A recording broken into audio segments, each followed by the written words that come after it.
Hadirin sekalian, kita masuk kepada kajian Al-Ahdun Nubuwah. Ini karena terbatas waktu, Pak Novan terus memberikan arahan. Setelah terbatas waktu, tolong semua materi sirah sampai siap, saya bilang ya kan, sebulan sekali ya. Semoga masih ingat yang sebelumnya gitu. Jadi ini berat memang buat saya ya, karena pertemuannya sebulan sekali. Jadi saya berusaha untuk menyampaikan intisari dari Sirah Nabawiyah. Selebihnya nanti Bapak Ibu bisa baca dari buku yang banyak sekarang, Pak. Bersyukur kita ya, terjemah dari kitab-kitab sirah, Pak, yang terkenal itu sekarang banyak sekali.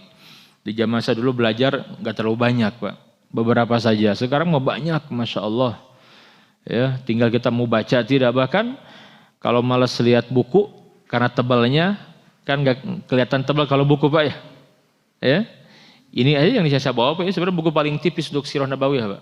Segini nih, halamannya berapa nih? Kalau terjemah ya, ada hampir 800 halaman. Oh, ada yang tebal lagi gitu kan. Nah, sekarang mungkin lebih enak baca PDF ya. Tapi kalau bisa, kalau kecil begini susah juga gitu ya. Kan PDF nggak kelihatan tebalnya kan. Tinggal baca saja gitu ya. Kalau buku ketebalan, wah malas baca gitu ya. Nah, hadirin sekalian, kita membahas Al-Ahdun Nubuwah, periode kenabian, Pak. Yang sebelumnya kita bahas tentang periode sebelum kenabian. Sempat disinggung tentang, di awal-awal saya membahas tentang bagaimana menggali perang dari perang Mu'tah dan Tabuk ya, dengan tema besar opini waktu itu. Dan Ramadan kemarin karena berkaitan dengan Ramadan, saya angkat tentang perang Badar. Nah, saya ingin menyampaikan tentang Al-Ahdun Nubuwah. Ya, periodisasi kenabian itu terbagi menjadi dua, Pak. Ada Al-Ahdul Makki wal Ahdul Madani. Yang pertama ada periode Mekah. Yang kedua periode Madinah. Nah, saya berikan rumus lah, hasil kajian saya dengan kawan-kawan untuk memudahkan, Pak ya. Al-Ahdul Makki, periode Mekah itu rumusnya, Pak, kan 13 tahun ya. Untuk Madinah berapa? 10 tahun. Ini menarik, Pak. Ya. Mengkaji Sirah Nabawiyah ketika masuk fase ini menarik sekali. Ini akan merubah mindset kita nanti. Kenapa? Karena Nabi yang mulia ini justru mulai produktif, katakan gitu ya, di usia-usia yang sekarang kebanyakan orang apa, Pak, sudah memikirkan apa? Pensiun. Orang kalau pensiun yang terbaik apa, Pak?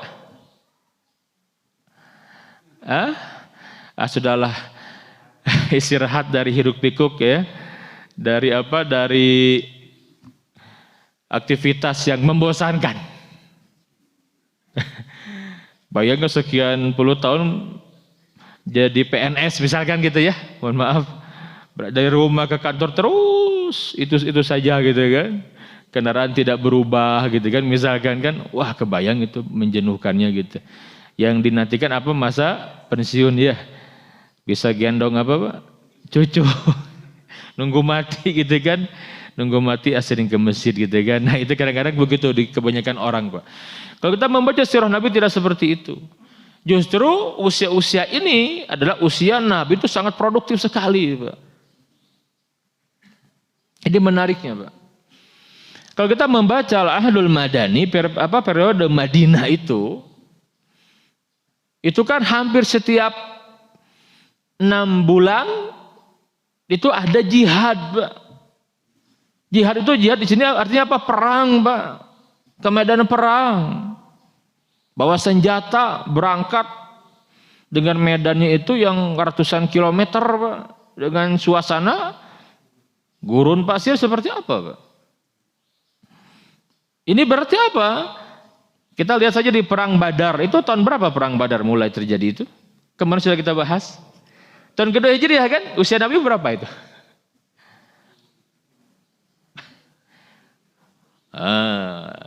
Berapa? 5. Kan Mekah 13, Madinah 10, 23 kan? Usia Nabi 63 kan? Tahun kedua Hijriah berarti berapa? 50? 55? 55 Pak. 55 di kita sekarang ngapain Pak? Wah langsung jalan pensiun.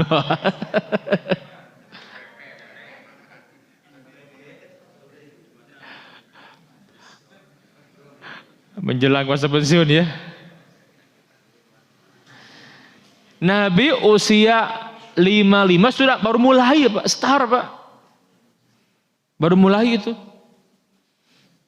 Berarti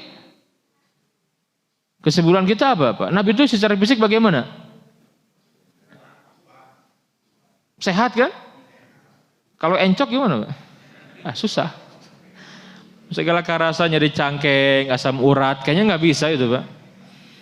Kan di kita kebanyakan begitu ya, sudah usia segitu tuh usia segala kerasa. Nabi tidak Pak, Masya Allah. Perang Badar, perang Uhud, perang Ahzab, nanti Futuh Makkah, Tabuk itu luar biasa. Terus. Bahkan Nabi yang mulia meninggal dunia ketika Nabi sedang berada dalam puncak prestasi Pak. Nah, ini menarik. Puncak prestasi. Itu yang harus kita renungkan. Bukan ketika sedang produktif terus ketika mau meninggal turun gitu. Tidak punya karya apa-apa gitu. Ya bab ibadah bab masing-masing kita Pak. Ya insya Allah. Maksudnya kita punya karya tidak? Sebelum kita meninggal itu apa karya kita gitu. Ya. Baik. Hadirin sekalian, Al-Ahdul Makki biar memudahkan, periode Mekah yang terdiri dari atau yang berlangsung selama 13 tahun itu saya membuat rumus untuk memudahkan Pak ya. Saya lihat dari perubahan yang besar gitu. Nggak tahu kalau waktunya singkat, tepatnya dikatakan fase ya. Kalau fase kan lama ya. Tapi memang para ulama membahasakan begitu gitu. Cuma kalau kita lihat perubahan terjadi setiap 3 tahun Pak. Saya buat rumus 3 kali 3 tambah 4. Jadi berapa? Hah? Tambah 4 berapa? 13 kan? 3, 4. Ini untuk memetakan. Nanti fase Madinah itu rumusnya 2, 3, 3, 2. Berapa? 10 ya. Bagaimana? Begini ini untuk menyingkat saja Pak. Yang pertama 3, 3, 3, 4. 3 tahun pertama itu ada dakwah secara terbatas. Saya lebih menyukai bahasa terbatas daripada secara sembunyi-sembunyi gitu. Apalagi tertutup. Saya membahasakan dakwah terbatas. Munculnya istilah dakwah secara sembunyi-sembunyi karena terjemahan kan dari bahasa Arabnya dakwah sirriyah kan. Gitu ya. Nah, setelah saya kaji saya lebih menyukai bahasanya dakwah terbatas. Jadi ada alasannya. 3 tahun pertama Pak. Jadi semenjak turun wahyu ya Nabi berdakwah mengajak orang-orang dekat. Sampai kemudian Nabi mengumumkan dakwah secara terbuka. Nah ini secara terbatas baru terbuka. Ya. Itu 3 tahun berikutnya. Jadi semenjak Nabi yang mulia mengumumkan dakwah karena perintah Allah sampai Islamnya 2 orang hebat ini Pak. Yang pertama siapa? Hamzah dan Umar. Kenapa? Karena keislaman Hamzah dan Umar itu dampaknya luar biasa untuk dakwah. Ada perubahan. Selanjutnya apa? 3 tahun berikutnya. Karena ada dakwah secara terang-terangan ada reaksi Pak. Dari orang-orang yang merasa terganggu. Dan sunatullah. Dan puncaknya apa ketika Umar dan Hamzah masuk Islam, itu orang-orang Quraisy merubah strategi.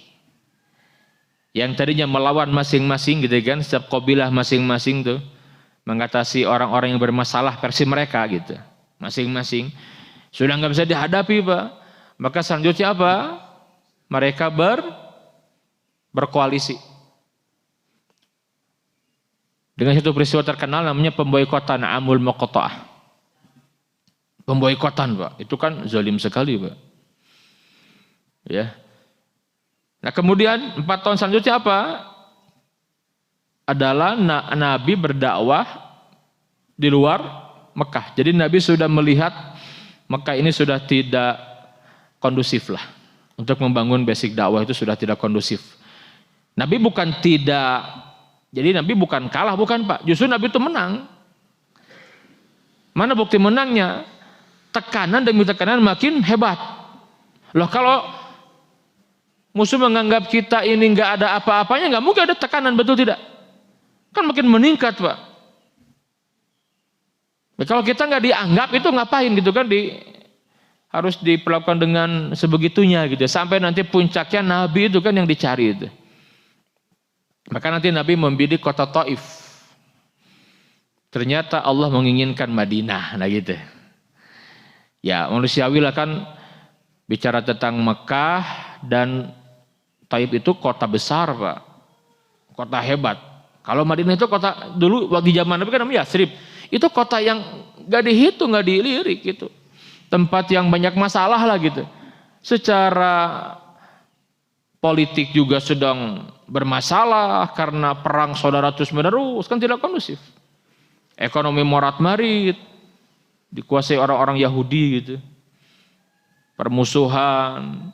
Tapi kenapa Allah memberikan Madinah bukan Taif yang sudah jadi katakan? Secara logikanya ya wajar Pak ya. Wah kayak kalau Taif bisa dikuasai jadi dakwah ini lebih mudah. Itu Nabi begitu. Tapi Allah tidak seperti itu. Allah memberikan Yatsrib yang kemudian menjadi Madinah gitu. Ya. Nanti terjadi persiapan-persiapan ya, maka ada Baiat Aqobah selama 4 tahun ini Pak. Ini cikal bakal. Nabi membangun kekuatan di Madinah. Ada Baiat Aqobah yang pertama, kedua, sampai kemudian hijrah terjadi. Ini di Mekah itu Pak, itu gambarannya lah, pertanyaan seperti itu ya. Di Madinah bagaimana Pak? Setiap 2 tahun itu ada perubahan besar. Ya kan ini menarik Pak, betul tidak? Jadi tidak perlu waktu lama Pak. Dan setiap perubahan itu bukan jelek tapi makin baik Pak. Makin meningkat terus. Maka puncaknya nanti Nabi meninggal itu Nabi berhasil membawa muslimin ke gerbang dunia gitu. Itu luar biasa. Umat Islam yang bukan siapa-siapa ya, menjadi umat yang disorot oleh dunia Pak. Dalam waktu yang singkat. Dan bukti keberhasilan Nabi seperti tinggal Nabi nanti di masa Abu Bakar, di masa Umar itu puncak luar biasa. Islam itu nyebar ke seantero Jazirah Arab, negeri Syam, bahkan di masa Umayyah masih abad pertama Pak, sampai ke Eropa loh Pak. Kemana? Ke Andalusia. Wah menarik sekali ini. Ya, bahkan di masa Umar itu sudah mulai ada dakwah ke India, kemana-mana Pak. Sekarang India gitu ya, dulu disebutnya negara apa? Ya Sin atau Hind gitu ya. Itu sudah dibidik oleh Nabi yang mulia Pak, luar biasa. Ya. 2-3-3-2. 2 tahun pertama apa? Ini di awal dari hijrah sampai menjelang Badar itu tahap membangun peradaban. Nah ini penting sekali. Ketika Nabi secara politik berkuasa penuh. Kan begitu intinya Pak. Nabi sebagai pemimpin utama di Madinah. Karena Islam itu membawa peradaban. Ya, Nabi memulai dengan taksis hadarah. Bagaimana Nabi membangun peradaban. Maka dibangunlah masjid. Apalagi? Ekonomi pasar. Al-ukhuwah, al-mu'akhah. Bainal muhajirin wal ansar, persaudaraan secara sosial itu luar biasa penting sekali. Gimana bisa maju kalau di sebuah negara ada cebong dan kampret misalkan? Susah Pak. Ini kita sedih sekali Pak. Perubahan dari orde lama ke orde baru itu kan, orde baru muncul kan karena merasa orde lama mengkhianati gitu kan. Orde baru sekian lama Pak, ternyata tidak sesuai juga, muncul reformasi. Reformasi sekarang udah berapa tahun Pak? Sudah berapa lama Pak? 20 berapa? 98 kan, sekarang 2022. Sudah berapa lama? 24 tahun ya. Sedih tidak Pak? Hasilnya cebong dan kampret Pak. Masya Allah, ini sekian lama hasil perjuangan, ternyata ini hasilnya gitu kan, terbelahnya umat, betul tidak? Wah, ini PR besar kita gitu. Ya. Nabi yang mulia itu setiap 3 tahun, Pak. Kita mulai. Hadirin sekalian, nanti kalau Madinah nanti kita bahas Allah ya. Sedikit saya sampaikan dulu. Jadi tadi 2 tahun pertama. Kemudian ada nanti 3 tahun itu apa, Pak? Perubahan luar biasa, Pak. Dari mulai perang Uhud, perang Ahzab dan yang lainnya itu, sampai nanti akhir tahun kelima itu kan Nabi menyampaikan kalimat luar biasa setelah perang Ahzab. Apa kalimat Nabi itu? Sekarang kita tidak akan lagi bertahan, kita akan menyerang. Dan mereka, Quraisy maksudnya, tidak akan pernah bisa datang ke sini lagi. Itu fase baru kan? Fase baru. Maka lihat, mana buktinya? Ya, 3 tahun selanjutnya Pak, sampai tahun ke-8. Luar biasa. Perubahannya luar biasa. Dari mulai apa? Sulhul Hudaybiyah. Perjanjian perdamaian Hudaybiyah. Nabi mengirim surat kemana-mana Pak. Ke Raja Persia, Kisra, ke Raja Habasyah itu An-Najasyi, ke Kaisar Heraklius, ke Mesir, kemana-mana. Nabi kirim surat. Mendakwakan Islam. Ini dalil Pak. Bahwa agama tidak sama, betul tidak? Dan kalau sama ngapain Nabi ngajak orang masuk Islam, betul tidak? Puncaknya apa? Mekah ditaklukkan. Betul. Mekah ditaklukkan. Setelah Mekah ditaklukkan, Nabi mulai membawa umat Islam ke gerbang dunia, Pak. Dikenalkan dengan Romawi lah. Kan nanti perang Tabuk itu kan. Dari Mu'tah udah mulai, cuma Nabi datang sendiri gitu. Dengan Romawi, imperium besar dunia waktu itu, Pak. Sampai ketika Nabi wafat dalam posisi puncak. Masya Allah. Maka penting meninggalkan kebaikan untuk generasi selanjutnya, bukan ninggalin hutang gitu kan. Repot Pak. Sebuah peradaban bisa jatuh, bisa bahkan bubar gitu karena ketika tidak mewariskan kebaikan, betul tidak? Ini musibah besar Pak. Kuatnya dahulu dari mulai Rasulullah, Al-Khulafa Ar-Rasyidun, Umayyah itu, terus ke Abbasiyah itu kuat rata-rata Pak, muncul orang hebat itu karena diwarisi oleh yang sebelumnya. Ya, istilahnya modal gitulah. Bukan nanti puncaknya meraih kejayaan gitu loh. Ya. Baik, hadirin sekalian, yang pertama kita bahas 3 tahun pertama di Mekah Pak ya. Setelah turun 5 ayat pertama surat Al-Alaq, Iqra bismi rabbikal ladzi khalaq, khalaqal insana min 'alaq, Iqra wa rabbukal akram allazi 'allama bil qalam, 'allamal insana ma lam ya'lam. Turun 5 ayat pertama ini Pak. Maka mulailah babak baru. Ya. Artinya apa? Peradaban baru dimulai dari sini Pak. Peradaban Iqra. Apa itu Pak? Membaca. Nanti yang kedua setelah Iqra yang turun apa? Surat Al-Qalam. Nun. Wal qalami wa ma yasturun. Apa Al-Qalam itu Pak? Menulis. Baca, tulis. Ini apa namanya? Ilmu Pak. Peradaban ilmu. Luar biasa Pak. Betul tidak? Ya. Itu Islam.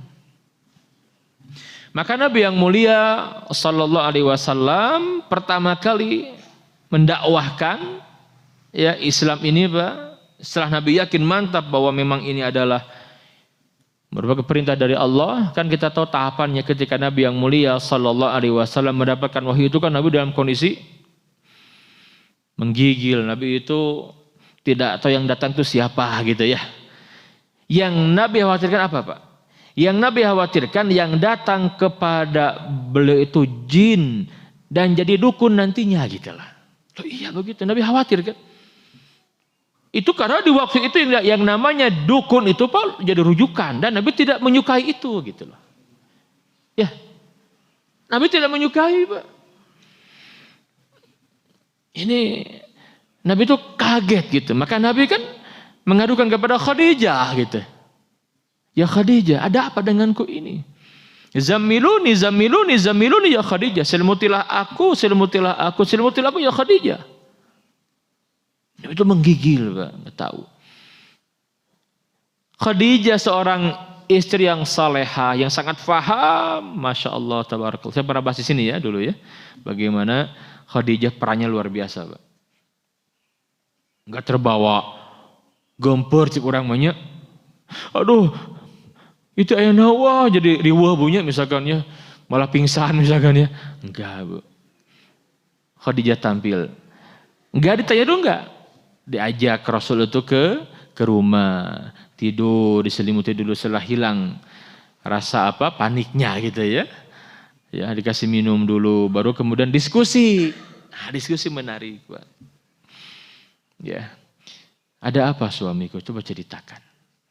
Diceritakan oleh beliau, Pak. Khadijah, Pak, tidak tahu juga kan beliau kan? Gak punya ilmu kan? Gak punya ilmu beliau. Ini apa yang datang kepada suamiku? Tapi satu kata, beliau berhusnudzon. Kenapa? Harus karena faham benar, betul tidak? 15 tahun mendampingi beliau kan? Sampai Nabi dapatkan 15 tahun, Pak. Tahu percis. Suaminya ini orang yang baik. Gak mungkin disia-siakan, dihinakan, gak mungkin gitu. Tapi beliau tahu, sadar diri, gak punya ilmu. Gak punya ilmu. Maka beliau menyampaikan, setelah memberikan penguatan, kata Khadijah, wahai suamiku, engkau bukan orang yang, engkau tuh orang yang baik gitu. Tidak mungkin Allah menghinakan dan menyanyikan orang seperti engkau. Tidak mungkin. Aku menjadi saksi. Disebutkan cirinya. Engkau itu suka menyambung silaturahim. Membantu orang yang susah. Memberi makan orang yang kelaparan. Menanggung beban orang-orang yang punya beban. Masya Allah. Itu Nabi yang mulia, Pak. Gini saja. Kita datangi Waraqah, putra pamanku. Artinya apa? Dia tahu diri, tidak kemudian sok tahu gitu. Sekarang banyak yang saya tahu kan, Pak. Tidak, Pak. Hasilnya lihat ketika Khadijah membawa suaminya ketemu dengan Waraqah bin Naufal, seorang yang ahli, paham dia, Pak. Kalau ahli kan nggak aneh kan, ahli, Pak. Kalau baca bagaimana ketika Nabi menceritakan kepada Waraqah, oh itu manamus. Apa namus itu, Pak? Jibril, itu bahasa Ibrani. Kan dia paham bahasa Ibrani, Pak. Itu Jibril yang datang kepada Nabi Musa dulu, kepada para nabi, ngasih wahyu. Nah, begitu tuh. Ya. Apa kata beliau? Beruntunglah engkau wahai anak saudaraku. Masya Allah. Dikuatkan, Pak. Seandainya aku masih hidup, tatkala kau mengusirmu nanti, aku akan terdepan membela. Nabi kaget kan? Kenapa aku diusir? Apa salahku? Kata Waraqah, tidak ada orang yang membawa seperti yang engkau bawa saat ini, melainkan yang pertama kali akan menghadapi gangguan dari kaumnya sendiri. Dan akan diusir dari kampung halamannya. Semua Nabi kan begitu, betul tidak? Semua begitu, Pak. Ya laitani kuntu jada'an. Aduhai, seandainya aku diberi umur panjang, apalagi kalau masih muda gitu, aku akan bersama engkau terdepan. Maka beliau menyampaikan kepada Khadijah, dia adalah utusan Allah, dampingi. Masya Allah. Tenang beliau, Pak. Dimulai, Pak. Maka beliau tidak ragu, mantap. Beliau mengajak Khadijah. Khadijah masuk Islam. Ini penting, orang rumah dulu yang didakwahi. Siapa lagi yang masuk Islam, Pak? Putri-putrinya pasti. Ya, kan kalau putra mah meninggal waktu masih kecil, tapi putrinya mah semuanya masuk Islam. Karena mendapati masa kenabian ya. Kan 2 putra itu meninggal waktu masih kecil, tapi 4 mah itu hidup menjumpai kenabian, dari mulai Ruqayyah, Ummu Kulthum, Zainab dan Fatimah. Ya. Nabi mengajak ini sepupu ya, putra pamannya kan, Abu Thalib, namanya Ali bin Abi Thalib. Ali ini dari kecil bersama beliau. Ali, Pak. Beliau ajak, Pak. Usia berapa? 10 tahun, Pak. Usia SD kelas berapa sekarang? Kelas 3, kelas 4? Jangan ini masih kecil lah, udah nggak usah. Enggak, Pak. Ajarkan Islam itu maksudnya. Jadi sekarang, emang nanti siapa yang akan melanjutkan perjuangan kita? Betul tidak? Konteks sekarang di Masjid Nurul Masyriq. Ajak anak-anak kita, betul tidak, Pak? Nanti siapa yang melanjutkan di sini, betul tidak? Kalau kita tidak membuat, melakukan regenerasi, ini siapa yang melanjutkan dakwah di sini nanti yang gitu ya? Kalau bisa malah lebih baik dari kita, kan begitu? Nabi ajak Ali bin Abi Thalib masuk Islam 10 tahun loh, Pak. Diajak juga siapa pembantunya gitu. Dulu tuh budak, cuma dimerdekakan. Zaid ibn Harithah. Masuk Islam Zaid, Pak. Artinya apa? Kalau di rumah ada pembantu, ajak juga gitu. Jangan lah masing-masing lah, nggak usah gitu. Enggak, Pak. Orang yang dekat dengan itu lebih berhak kita ajak kepada kebaikan. Misalkan kita punya pembantu kan, kadang-kadang ngeringnya pembantu nama kadang boleh kekan apa, kadang pakai kolor tuh di jilbab, misalkan diantepkan, jangan Pak, dakwahi oleh kita. Ya, saya begitu mencoba lah gitu ketika membangun pesantren Pak, yang kerja itu kan nanya, saya bilang boleh kerja di sini, tapi pas sholat ya berhenti sholat, saya bilang. So kalau mau kerja di sini sholat, saya mau, kalau enggak sholat saya nyari yang lain. Di awal saya papahitan Pak, betul tidak? Kapan lagi ya kita ngajak orang, betul tidak? Karena saya menjaga kawan-kawan, saat kesempatan lah ajak karena sarolat cina. Siap saya bilang, maka saya ajak. Begitu zuhur itu istirahat sholat. Istirahat daripada tiduran enggak, ini kan mending sholat wudhu, saya bilang. Ayo sholat, bawa baju salin. Ini kan bangun masjid, bangun pesantren, sholat masa enggak sholat. Asar juga sholat. Nah, setiap mingguan kita ada pengajian. Kapan lagi Pak ya? Begitu. Nah kita di rumah juga seperti itu gitu.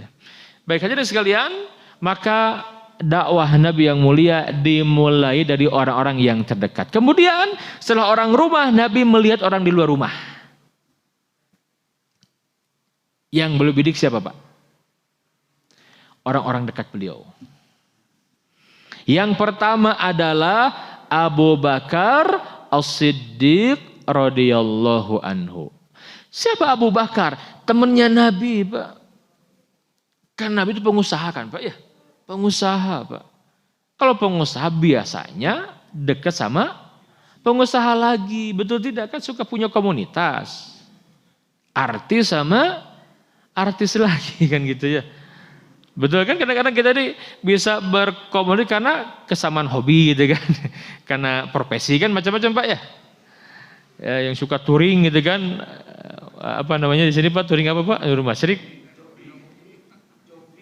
Jombi apa singkatannya Pak? Jamaah. Masya Allah, Jombi itu kan, nah, jamaah Jombi serem juga ya. Kenapa biasanya kita membidik orang-orang yang kita kenal itu kan kita lebih mudah, nggak canggung, betul tidak?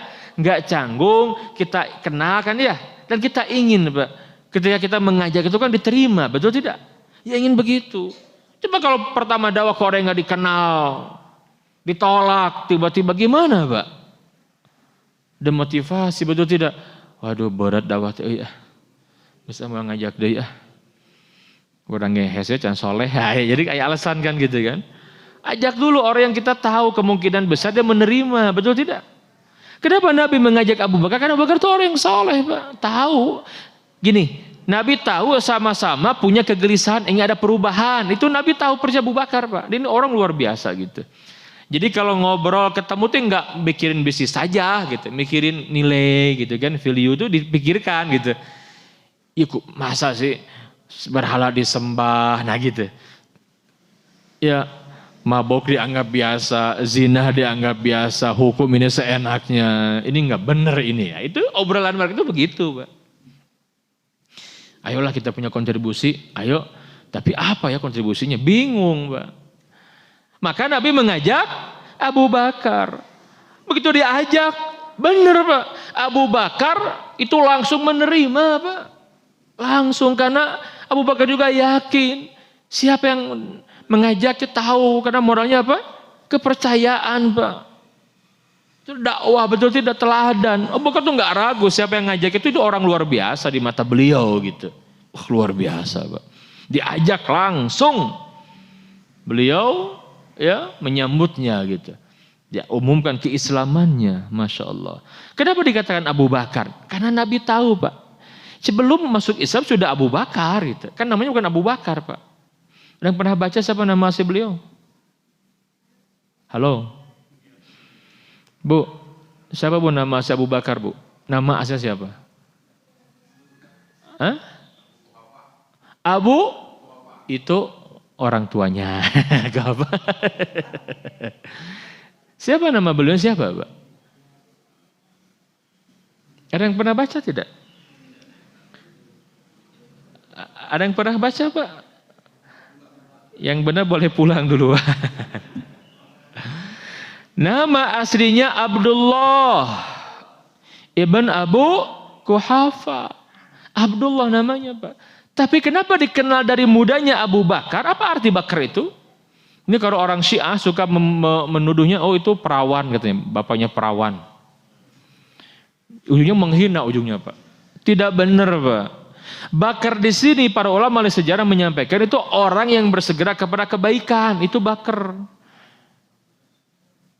Di dalam bahasa Arab itu ada kalimat bukrotan wa asila. Wasabbihuhu bukrotan wa asila. Dan bertasbihlah di waktu pagi dan kenapa pagi dikatakan bukroh itu? Karena lebih dulu gitu. Ya kan?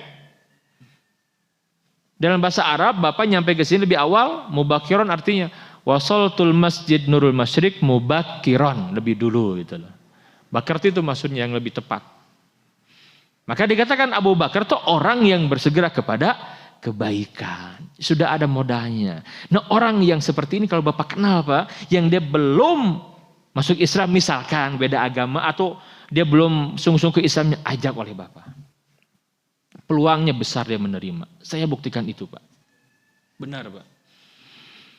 Saya setiap berangkat ibadah umroh atau haji, saya bimbing itu, saya perhatikan ada orang-orang yang punya potensi kebaikan, cuma sayang gitu.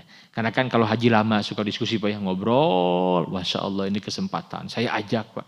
Saya dakwahi perlahan lagi. Sampai beliau menjadi orang ahli kebaikan gitu. Ada orang pengusaha yang dia Masya Allah gitu ya. Orang baik, Pak. Kita arahkan, dia menjadi seorang yang Masya Allah punya pondok tahfidz di mana-mana gitu, bangun masjid di mana-mana, Masya Allah. Kan lebih manfaat, betul tidak? Dan dia bersyukur. Syukur, nuhun Ustaz diingatkan, diajak. Dia bingung dengan uang yang banyak. Kalau kita bingung uangnya nggak ada gitu kan. Beliau bingung uangnya loba kamanakeun gitu kan. Bersyukur, Pak. Dan ternyata ketika diinfakkan di jalan Allah nggak berkurang, kata beliau. Nah itu orang begitu tuh. Itulah Abu Bakar. Nabi ajak masuk Islam. Luar biasa. Maka nanti ketika Nabi yang mulia saja, Pak, lihat. Ketika Isra Mi'raj. Itu orang-orang yang baru masuk Islam, yang ragu, yang belum kuat, ragu kan? Apa iya gitu Muhammad benar, masa dari Mekah ke Palestina? Terus katanya ke langit, bertemu Tuhannya, balik lagi dalam beberapa jam saja. Wah, salah orang ini. Nah, ini enggak mantap, ragu. Yang kufur makin kufur kan? Wah, ini benar-benar orang gila ini. Tuh, begitu. Tetapi orang beriman seperti Abu Bakar bagaimana? Kata Abu Bakar, kalau yang menyampaikannya Muhammad Rasulullah, lebih dari itu aku percaya. Wah, itu luar biasa.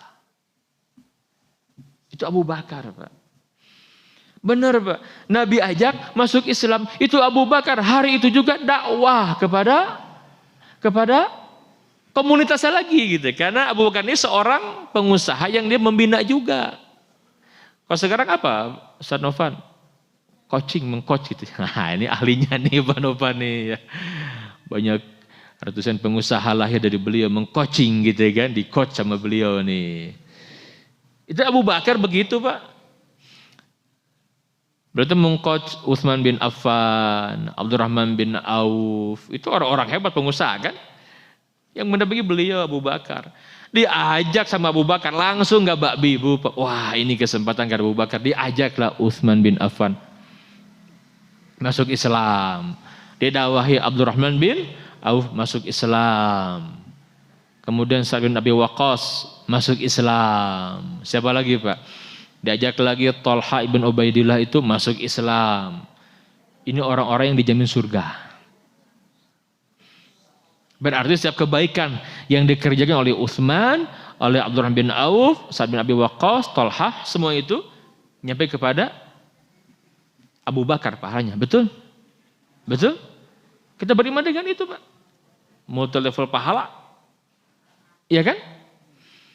Tentu ketika Abu Bakar dapat kebaikan dari mereka, ngalir juga kepada Rasulullah. Ya pasti dong. Kemudian Abu Bakar bergerak terus sampai nanti di awal-awal dakwah karya besarnya beliau itu apa, Pak? Ketika mengajak Al-Arqam Ibnu Abil Arqam, nanti ada dakwah di Darul Arqam. Ini menarik, nanti dakwah itu menarik, Pak. Ya, fase terang-terangan 3 tahun selanjutnya. Kenapa? Karena, Pak, Al-Arqam Ibnu Abil Arqam ini, Pak, seorang sahabat yang berasal dari kabilah klan yang paling keras membenci Nabi. Gitu. Itu Bani Makhzum. Kabilahnya siapa? Abu Jahal, Pak. Artinya apa? Itu Abu Bakar hebatnya, Pak. Dengan gayanya kan, karena dia pengusaha kan lebih mudah pendekatannya gitu loh. Bukan Nabi tapi Abu Bakar yang mendakwahi, Pak. Masuk Islam itu anak muda, Pak. Dan ternyata Islamnya Al-Arqam Ibn Abil Arqam itu oleh Nabi dijadikan sebagai strategi dakwah kemudian hari ketika dakwah secara terang-terangan dimulai, terbuka dimulai gitu loh. Nah itulah aktivitas Nabi di 3 tahun pertama. Nabi mengajak orang-orang dekat. Itu pelajaran buat kita, Pak, ya betul tidak, Pak? Ajak orang-orang yang kita kenal dekat, yang boleh jadi dia punya potensi kebaikan cuman belum tergali dengan maksimal, nggak ada orang yang mengingatkan gitu. Nah kalau kita tahu itu, dakwahi dia, Pak. Kalau di kantor, misalkan bahwa di kantor punya kawan non muslim, ya ini orang ini punya potensi kebaikan gitu, orang baik. Jangan kemudian dibiarkan, kenalkan Islam, dakwah. Kita nggak memaksa, betul tidak, Pak? Kenalkan pada hukum asal dakwah itu kepada non muslim, Pak. Wah luar biasa itu, betul tidak? Ya, itulah Nabi yang mulia gitu. Itu 3 tahun, Pak, ya. Ini fase dakwah secara terbatas. Maka saya lebih sedang terbatas karena Nabi tidak sembunyi kan, Nabi dakwah cuman terbatas gitu. Ketika 3 tahun Nabi dakwah terbatas tuh orang-orang Mekah sudah membicarakan. Tetapi mereka tidak kemudian berbuat lebih jauh karena dalam benak mereka ya biarin sajalah. Karena gini, orang-orang penyembah berhala ini sudah tahu gitu. Ya, mereka itu orang-orang yang agak yang berbeda dari kita lah. Kan baik, yang penting dia punya ajaran nggak ganggu kita, biarin aja lah. Yang mereka nggak suka karena nggak ikut mereka aja, cuman biarin aja kok nggak mengganggu gitu. Sebatas itu, Pak. Ada enggak? Reaksi ada, cuman belum kuat. Ketika Islam, Utsman kan enggak terima keluarganya. Ada reaksi, cuman masih masing-masing gitu. Sampai tiba masanya perintah dakwah secara terbuka. Setelah 3 tahun keempat itu ada perintah dakwah terbuka, Pak. Untuk menyampaikan dakwah secara terbuka. Dari Allah. Fasda' bima tu'mar wa a'rid 'anil musyrikin. Sampaikan wahai Muhammad dakwah ini gitu. Ya, secara terbuka.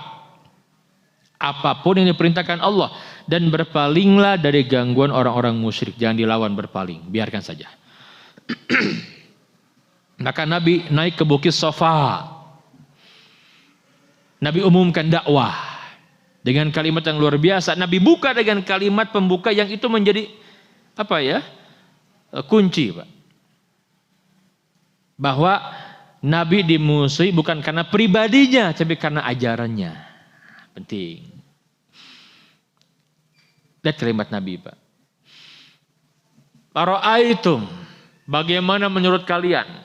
In akhbartukum, jika aku kabari, aku berikan kabar kepada kalian, di belakang bukit ini, itu bukit apa? Bukit Safa, ada pasukan berkuda yang akan menghancurkan kalian, yang menyerang kalian. Asadaqtumuni, apakah kalian membenarkan aku? Percaya tidak kalian? Semua sepakat, Pak. percaya. Sodaknaka, kami percaya engkau benar, kami tidak pernah mendapati engkau berdusta. Kan beliau itu al-amin, betul tidak? Ini kunci, Pak. Ya. Setelah itu maka beliau memulai dakwah. Ini penting sekali, ini metode dakwah. Jadi kalau kita mau dakwah, pribadi kita bermasalah, repot. Betul tidak? Repot, pasti yang jadi alasan itu. Makanya ya kita harus kalau mau masuk kepada kafilah dakwah ini harus menjaga diri benar-benar, Pak. Karena orang tuh melihat itu, betul tidak? Berat. Secara kita juga berat, mental kita, kalau kita tidak baik gitu kan. Apalagi kalau terbuka, tidak baik orang tahu gitu kan. Gak mudah, walaupun ya kita gak tahu akhir seseorang, Pak ya. Tapi intinya memang berat itu kan. Nabi itu yang mulia itu diakui al-amin, Pak. Maka Nabi mengajak nih, kata Nabi yang mulia, ya qaumi, ya ma'syara Quraisy, wahai orang-orang Quraisy. Disebut semua kabilah, Bani Fikhar, Bani Adi, Bani Taim semua. Kata Nabi apa? Inni nadhirun lakum, aku ini adalah pemberi peringatan untuk kalian. Ana Rasulullah, aku utusan Allah. Aku diperintahkan untuk mengingatkan kalian bahwa, lihat kalimat apa? Bahwa akan ada kehidupan setelah kematian. Ada akhirat setelah dunia. Dan ketika kalian mati bukan akhir dari segala-galanya, tapi kalian akan dibangkitkan, dimintai pertanggungjawaban tentang apapun yang kalian lakukan, seperti orang yang bangun dari tidur, kata Nabi itu. Ini dakwah makanya, Pak. Makanya hadirin sekalian, peradaban Islam, Pak, 13 abad memimpin bumi itu, Pak, kan berakhir ketika diruntuhkan kekhilafan Turki Utsmani, Pak ya. Islam itu luar biasa, Pak, lama sekali, Pak. Ya. Itu peradaban Islam dibangun di atas pondasi apa? Keyakinan kepada Allah dan hari akhir. Iya, Pak. Yakin akan ada kehidupan setelah kematian, ada akhirat setelah dunia, dan semua ucapan perbuatan akan dimintai pertanggungjawaban, dan tugas kita di dunia itu memakmurkan bumi menjadi khalifah. Inni ja'ilun fil ardi khalifah. Maka membangun, Pak. Yang namanya dunia pastilah tidak sempurna, Pak ya. Tetapi sepanjang sejarahnya, lihat sumbangsi umat Islam terhadap peradaban dunia, Pak. Ketika Eropa dalam kegelapan, nggak kenal peradaban, nggak kenal ilmu, nggak punya mereka, Pak. Itu mereka jujur, sejarawan Eropa yang jujur, yang objektif, mereka menyampaikan kami bisa begini karena umat Islam. Baca oleh kita doktrin gereja itu seperti apa, mengerikan sekali dulu, Pak. Seorang ilmuwan Galileo Galilei itu, Copernicus dan itu berakhir di mana? Di tiang gantungan, Pak. Ketika dia punya penemuan, punya teori gitu, terkenal kan? Karena bertentangan dengan doktrin gereja, langsung dihukum mati, Pak. Islam nggak seperti itu, Masya Allah. Lihat bagaimana ya peradaban Islam membangun, Pak. Nanti pada masanya, Pak, pada masanya itu Masya Allah, Nabi wafat itu, Pak, dunia perlu apa? Madinah punya, Pak. Madinah punya, Pak.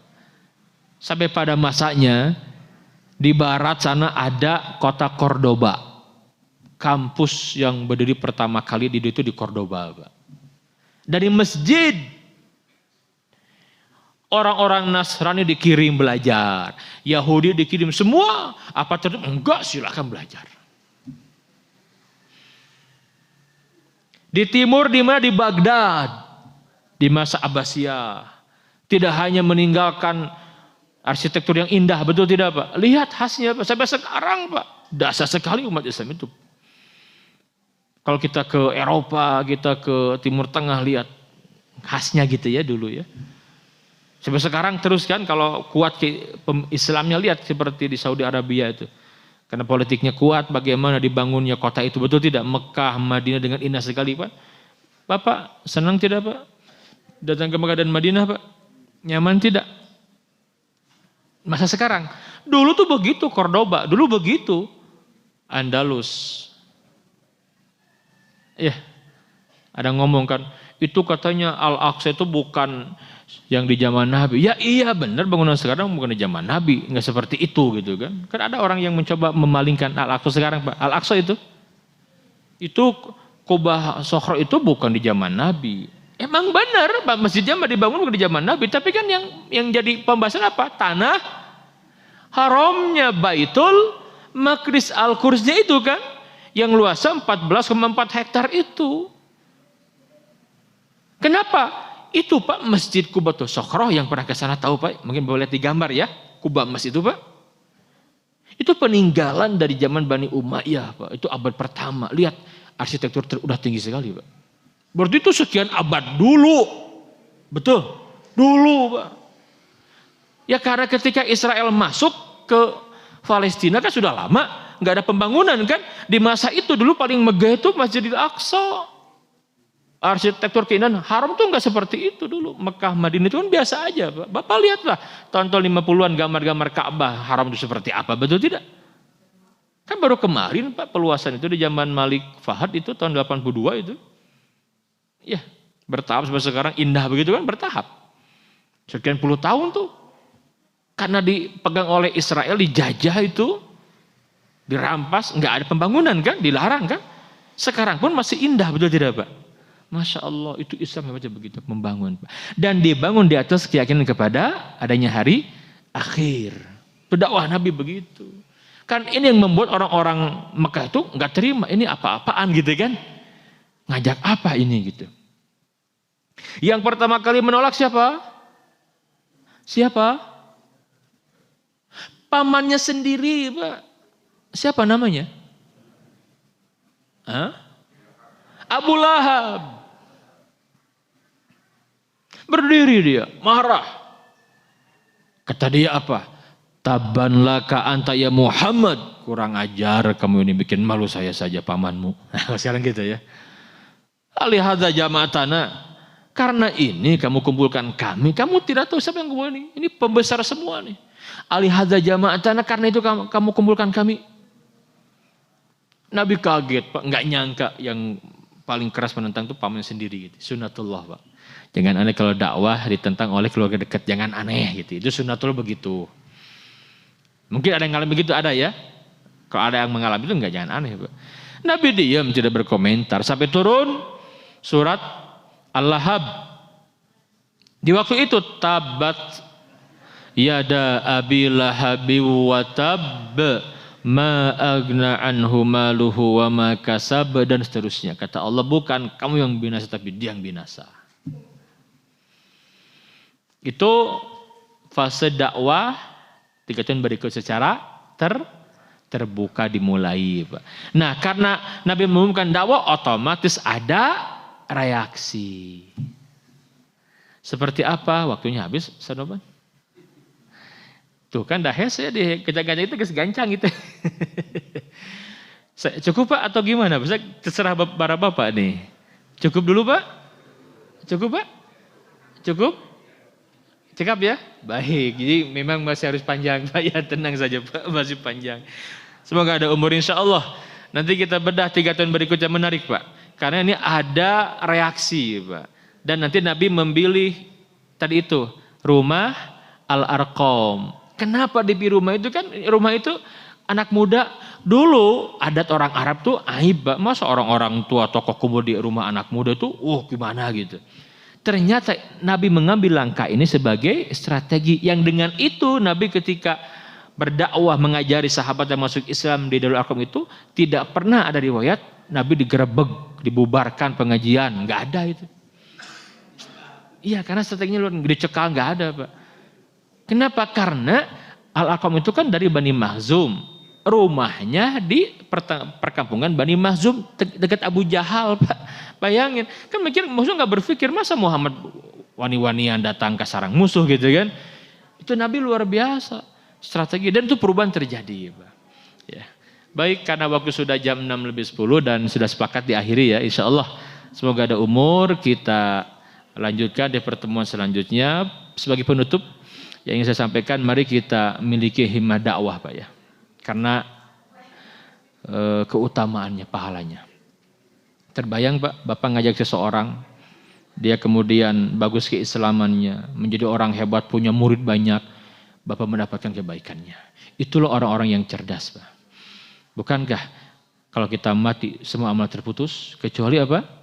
3 hal, apa diantaranya? Ilmu yang termasuk dakwah, Pak.